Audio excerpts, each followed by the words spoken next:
location here in Judah Lee's bedroom. Actually, Callum Gabriel's room as well. You don't see the bunk bed in the background. At any rate, it's taken months for me to sit down and share this I Am post, but here I am. In getting ready, I turned on YouTube and clicked on what was suggested for me and heard something profound. It was T.D. Jakes in an interview about his book, Crushing. He said, people teach promise, God's promise, but they don't teach process. And as our new family friend Edmund Davis shares in his book, Activate Your Words, we are people of purpose, of promise, but we are also people of process, of progress over perfection. And I know I'm not in my closet where I've been vulnerable in the past, but I still have a Closet Chronicles confession to make right here along those lines. On October 21st, I hit a car.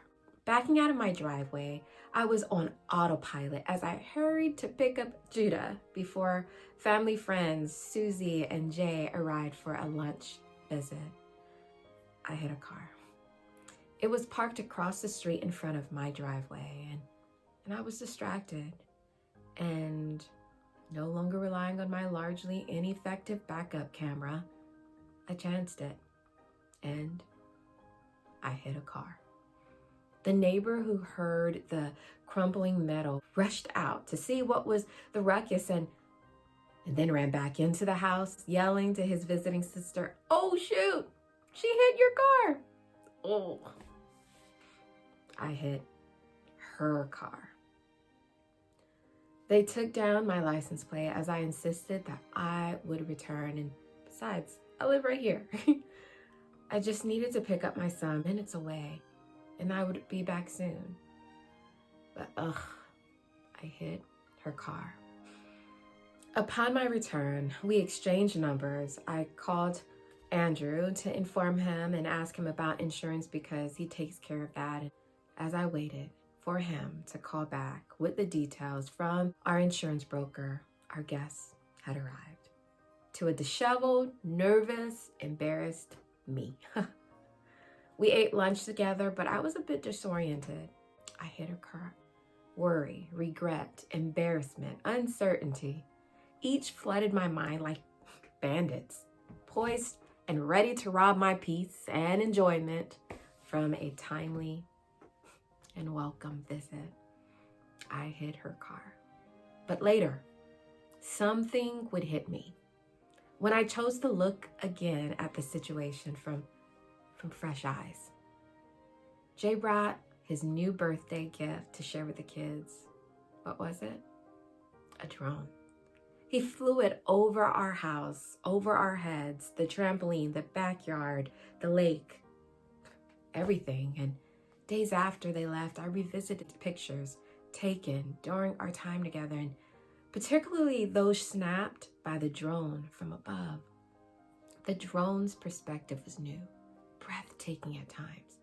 Jay gifted me with a drone vision view of what was common, what I'd seen time and again, but this time from a higher vantage point. It was new. Seeing things from a higher perspective spoke deeply to my soul. Marissa, even in life's unexpected trials, let divine drone vision be your goal. God is still good. How can he turn this around for our good too? Ask him to be thou your vision so you can have a clear clue. I hit her car. That is not good. But then this revelation hit me. Right before that incident, I shared in my car about the brokenness no one could outwardly see in me. That brokenness which had a redemptive quality. My testimony of brokenness, heartache, of despair produced in me compassion and a desire to comfort others because I care. I was remade, reshaped through the hardships to be regifted. Seeing those drone images helped my perspective to be lifted. No longer earthbound, I asked God to help me to see things through his eyes. Be thou my vision, God. And then finally I would realize, 1, Andy called the insurance guy and noticed our car insurance was up to date, but our house was in an unprotected, uninsured state.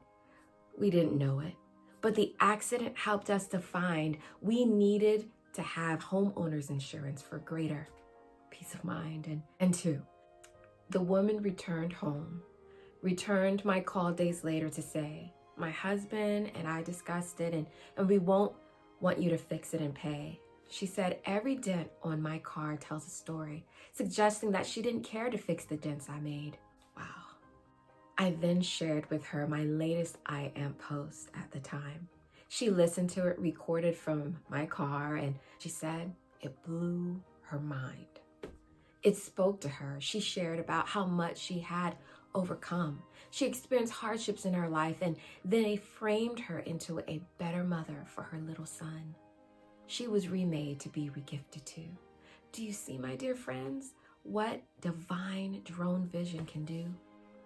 It leads you to look at the bad in life and ask, God, where is your goodness, even here, even now? I don't see it clearly. Elevate my vision so anxiety, depression, and shame won't make my soul bow. God, you are good. You are still good when things don't go as we hope. I ask you to be thou my vision and tell shame, anxiety, depression, nope. Been there, done that. I never win when I partnered with fear. Leaning into your love will handle that.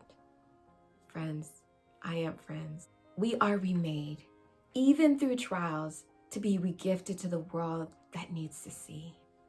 Having divine drone vision may not change situations, but they surely change you and me. I hit her car. She has a huge dent on her door and I was the reason. Little did we know that a crash would be the mark of a brand new season, a season of renewed vision, where I began to ask God in all things, where is your goodness, even here and now? Grant my perspective, divine drone wings, so again, fear doesn't make my soul bow. Take me higher. I don't want my vision merely earthbound. May I set my mind and heart on things above, no longer fixed on this ground. Friends, we are nearing the end of this season where the focus has been on the intentional and active parents and mentors who invest in our children and mentees. We're not just talking the intentional talk, but we must actively walk it out as well. Let God elevate our vision so our faith and hopes set sail. And along our journey, may we show them, our children, our mentees, the way. God is still good. Come, whatever may. Let's lead by example. Until next time. Trust in the Lord with all your heart. Do not depend on your own understanding. Where is that? Proverbs 3:5. Awesome.